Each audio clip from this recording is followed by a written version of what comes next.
Good morning. Today is October 15th, 2021. Just gonna take a little stroll, see what I come across this morning. It's going to be almost 80, I think, today. Haven't been able to do much out here lately. Hoping to get the fence up today for the cool weather greens. Most of the cosmos have pretty much tipped over at this point, but they're big and bushy and loaded with buds. They're really great from the second floor. Oh, these are pretty gorgeous too.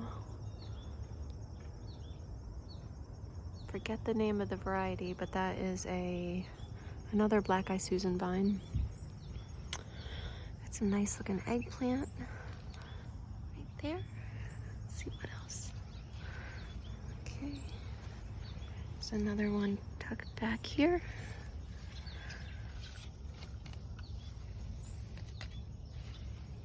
Lots of little ones still. The leaves have been turning this purpley color, which is awesome. This really pretty purple wash. I've never seen that happen before. Basil is pretty much done here.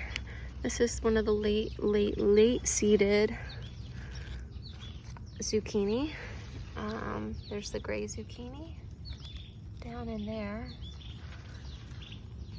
It would be absolutely incredible, thrilling if a couple of those little guys ended up making it to harvest.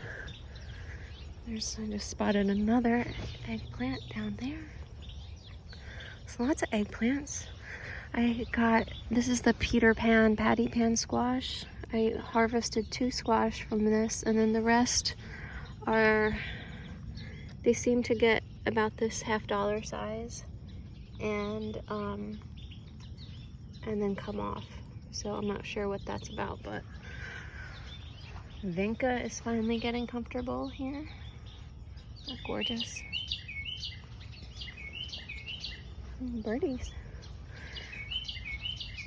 Marigolds, Persian basil. Oh, I love that sound. This other basil I never dealt with. I just left it here, but it's really gorgeous, so it's fine.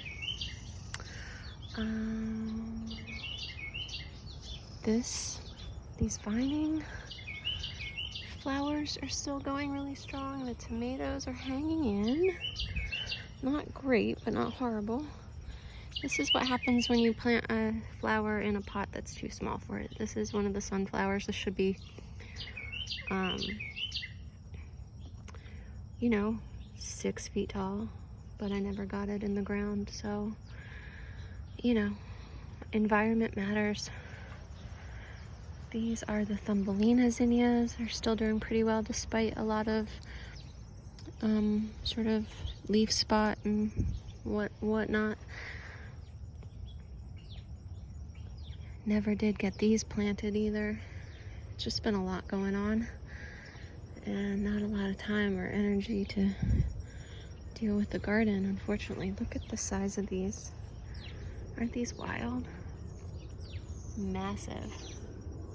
They were the same color as the stems for a really long time, but now they seem to be fading, and they should soon start to get that black and white kind of vibe.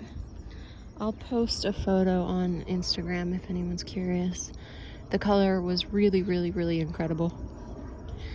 There's some super late planted borage. It's about to flower. It's exciting. I'll take it. This is,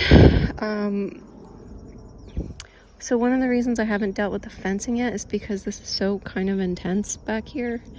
There's a lot going on. A lot of self-sowed stuff. So here's more borage. This is self-sowed arugula. I think. Or maybe not self-sowed, I think. I was throwing a lot of arugula seeds down throughout the season. This is more arugula. These are the, whatchamacallit? Not the whirligig. Oh my gosh, I can't remember the name now. I must have said it 1,000 times this summer. Macarenia. These are the Macarenia zinnia. Not the easiest name to recall, but marigolds are in their glory. I decided if I still do this gardening bit next year, I will do a row of marigolds in the front of every garden, because they're just really strong this time of year, and when the rest of the flowers are gone or on their way out, it's nice to have that pop of color. What's this? I think this is ready. Oh no, see, I have a hard time taking them down when there's still flowers. I did see a couple little, I mean, I guess it's time. I can probably take it down now. Let me check on this little guy. It's another late bloomer.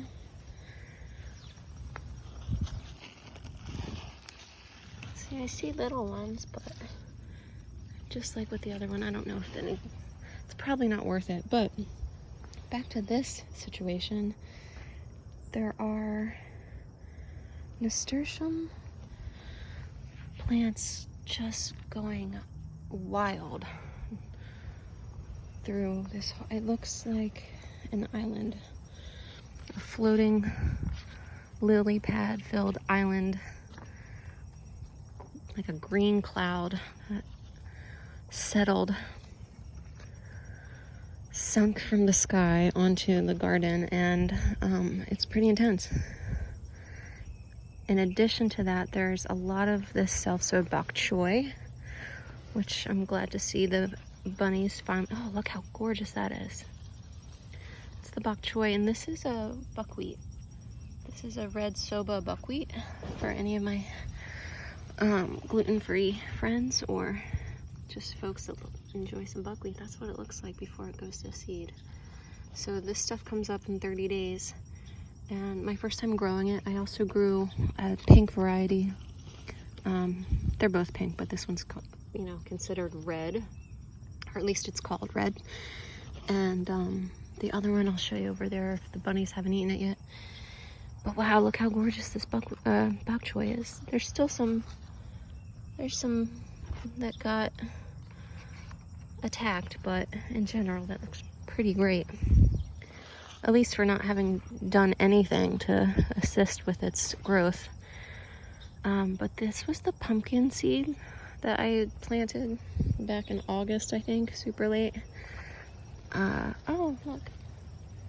I keep seeing a lot of those little babies, but they don't really do much. So I don't see any pumpkins on there, but I love the sight of those green leaves. That foliage on there is so gorgeous. Oh, okay, let's see here. Tomatoes. These Chadwick cherries, I notice, really, they split quickly. So I do prefer to pull these early, more so than any of the others, just because if you, like, here's one that's split.